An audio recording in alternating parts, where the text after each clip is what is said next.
Narco analysis या truth serum जिसे हम कहते हैं, नार्को टेस्ट भी कहते हैं।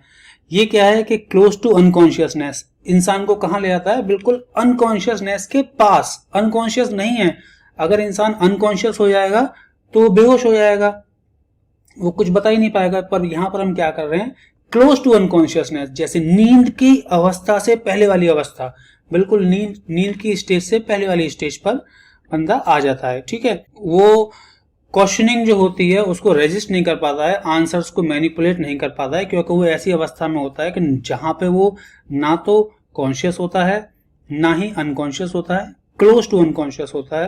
तो ऐसी अवस्था में वो इनको जो है मैनिपुलेशन नहीं कर सकता, और वो इसके भी कैपेबल नहीं रहता कि उसको अपना गिल्ट, अपना अपराध छुपाना है, क्या नहीं बोलना है, क्या बोलना है, क्योंकि वो सिर्फ उसका जो ब्रेन होता है वो उस समय सिर्फ कमांड दे रहा होता है उसकी जीभ को, उसकी जबान को, कि क्या बस बोलना है आंसर। मैनिपुलेशन का जो शक्ति होती है वो खत्म हो जाती है।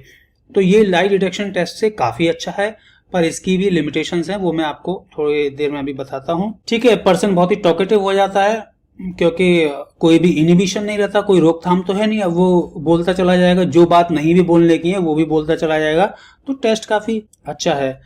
ठीक है, और इसमें हम CNS डिप्रेसेंट यूज करते हैं, जो हमारे सेंट्रल नर्वस सिस्टम को डिप्रेस करती हैं दवाइयां, वो यूज करते हैं, और एक पर्टिकुलर अमाउंट में करते हैं, उस अमाउंट से ज्यादा बिल्कुल नहीं कर सकते जितना कि लॉ में डिफाइन है। और हमारे हार्ट रेट को भी स्लो कर देते हैं, BP को भी स्लो कर देते हैं।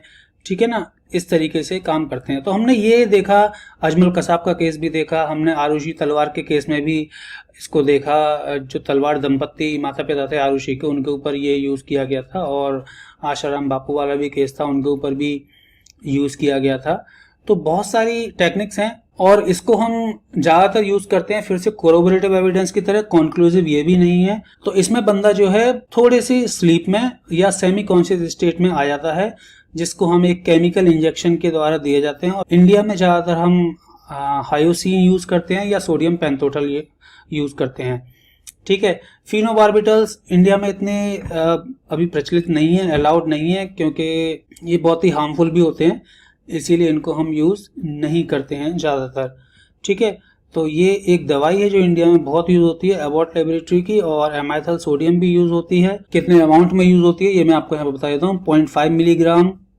ठीक है, और इस तरीके से इसका एक सॉल्यूशन बनाया जाता है पूरा। इसमें आप देखेंगे इसमें मॉर्फिन सल्फेट भी है, ये वही मॉर्फिन है जो ड्रग की तरह भी यूज की जाती है।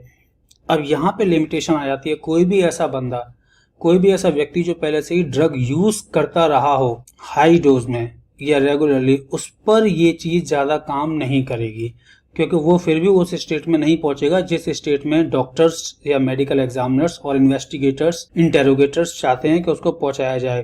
तो ये इसकी मेन लिमिटेशन है। सक्सेस रेट इसका 96 to 97% है, बहुत अच्छा सक्सेस रेट है। आप देखेंगे ये एक ही तरह से यूज नहीं होता है, अगर किसी ने कुछ नहीं भी किया है तो इनोसेंट पीपल को भी प्रूव करने के लिए यूज होता है, और किसी का गिल्ट है तो गिल्ट प्रूव करने के लिए भी इसको यूज किया जाता है। सोचता हूँ आपको ये जानकारी, मैंने देखी बहुत थोड़ी जानकारी आपको दी है, बहुत छोटे बहुत कम समय में दी है, सोचता हूँ जानकारी आपको अच्छी लगी होगी।